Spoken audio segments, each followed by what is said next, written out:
प्यारे साथियों, वेलकम है आप सबका सीके क्लास में। आज हम लोग पढ़ेंगे वर्ब फॉर्म, है ना। वर्ब के रूप, वर्ब के कितने रूप होते हैं। वर्ब के जनरली 5 रूप होते हैं और उसके एक रूप में इंसान भी होता है, हम सब भी होते हैं। तो बताएंगे, थोड़ी देर वीडियो में बने रहिए। मैं बताऊंगा एक जो इसका फॉर्म है, एक जो इसका रूप है वो इंसान का भी रूप है, कैसे। ठीक, पहले ये देख लेते हैं कि इसके फॉर्म कितने होते हैं और कौन कौन होते हैं। उसमें से एक फॉर्म कौन होता है जो इंसान का होता है। ठीक, आइए। तो वर्ब के 5 फॉर्म हुआ, ठीक है। V1, V2, V3, V4 और V5। ठीक, अब V1 को आप नेकेड फॉर्म भी बोल सकते हैं। V1 को नेकेड फॉर्म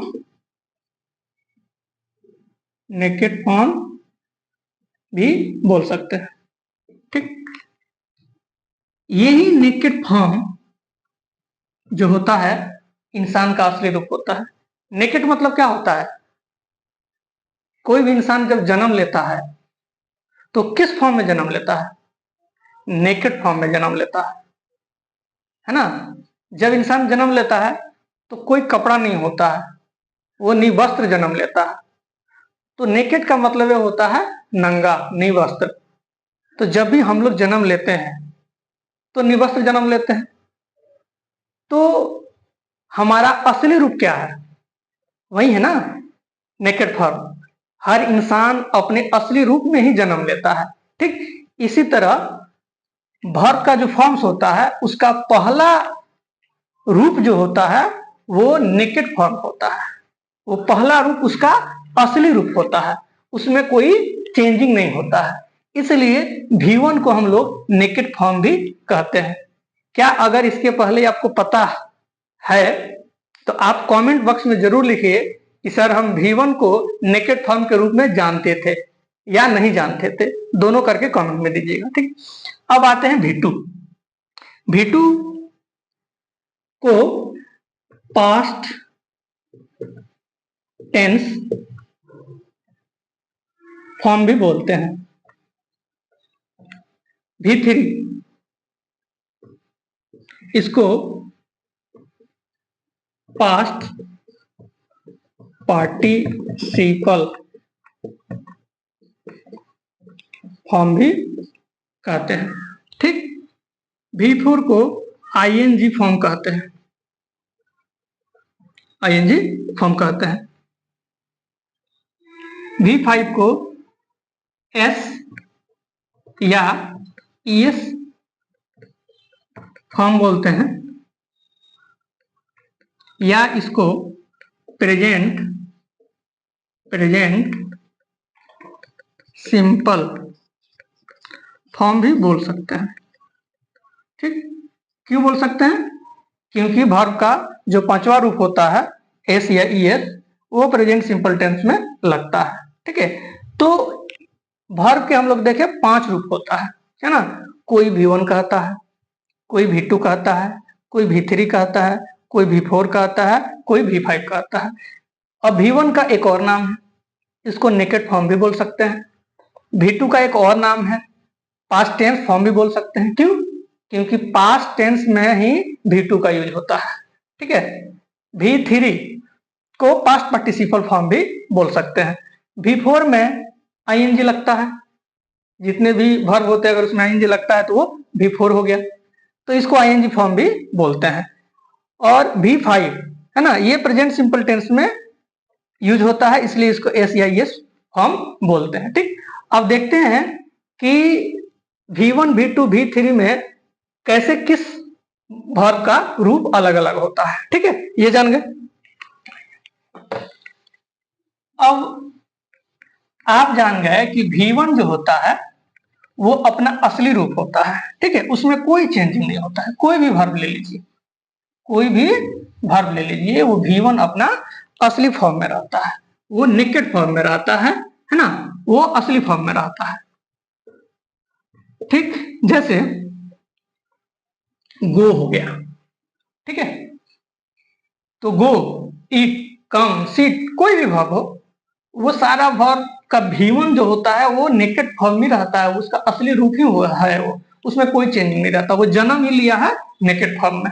ठीक, अब V2 के लिए चेंज हो जाता है, जैसे इसका रूप होता है गो, वेंट, है ना, तीसरा रूप हो जाता है गॉन, और चौथा रूप हो जाता है गोइंग, और पांचवा रूप में क्या होता है, एस लग जाता है, तो ये हो गया गोज। ठीक, तो पहले तीन वर्ब को हम लोग देख लेते हैं, V1, V4, V5, V1, V4, V5। ठीक, V1 में तो कुछ सोचना नहीं है, ये तो नेकेड फॉर्म में है, जो जैसा वर्ब रहेगा रहेगा।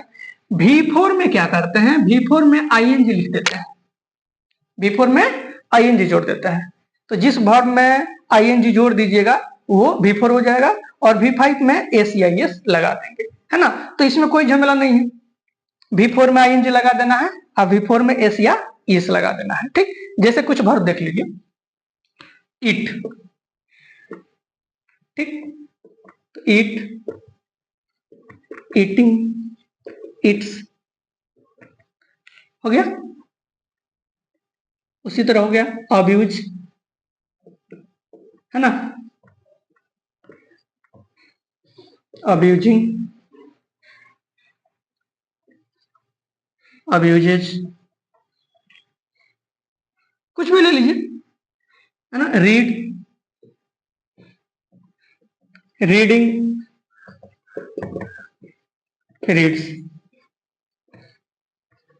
ठीक, तो ये V1 हो गया, ये V4 हो गया, और ये V5 हो गया।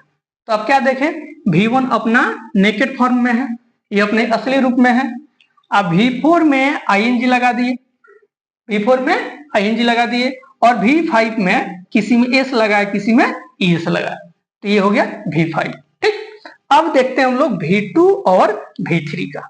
V2 और V3 को हम लोग दो कैटेगरी में बांटते हैं। कितने कैटेगरी में बांटते हैं, दो कैटेगरी में बांटते हैं। ठीक है, एक कैटेगरी होता है रेगुलर, क्या होता है, रेगुलर, एक कैटेगरी होता है रेगुलर,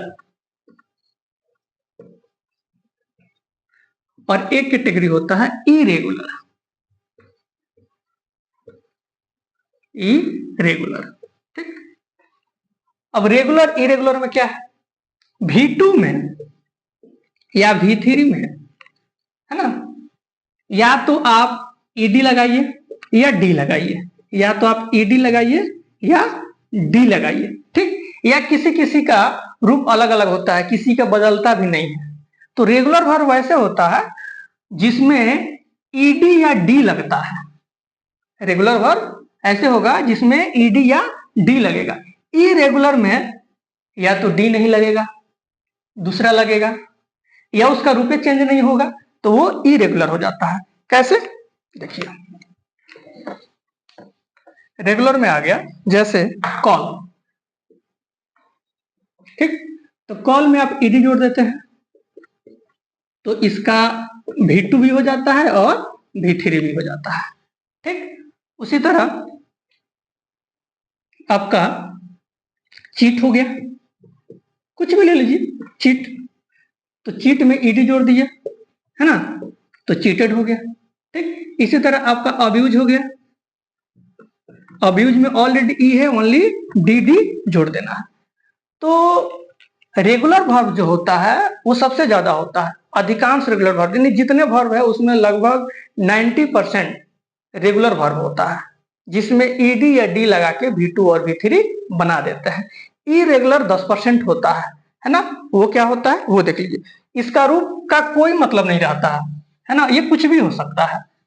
जैसे इरेगुलर में बता रहा है, गो, वेंट, गॉन, कहीं ed या d लगा, नहीं लगा। ठीक, उसी तरह जैसे कट, कट, कट, ठीक, ये V1 हो गया, ये V2 हो गया, और ये V3 हो गया, तो कट का रूप भी नहीं बदला। उसी तरह हीट, हीट, हीट, है ना, हीट, इसका भी रूप नहीं बदला।